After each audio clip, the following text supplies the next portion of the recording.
মা আর বউয়ের এই মিলটাই তো প্রতিটা ছেলের স্বপ্ন। দেখি কি কথা বলছেন। বৌমা, হাত খরচা তো একদম শেষ হয়েই গেছে, বাবুর পকেট থেকে একটু পয়সা রাখতে পারতেছেন? না, আমার না খুব ভয় লাগে জানো তো।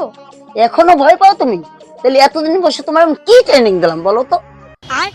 আরে সেটা না, টাকা নিতে গিয়ে তোমার ছেলে যদি আবার দেখে ফেলে তাহলে তো আবার। তাহলে আবার কি, দৌড়ে আমার কাছে চলে আসবা, আমি দেখে নেবো।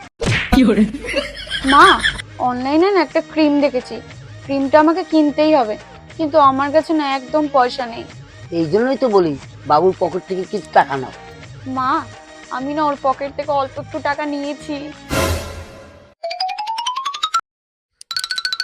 ওটা অল্প একটু টাকা ছিল না, 15,000 টাকা ছিল।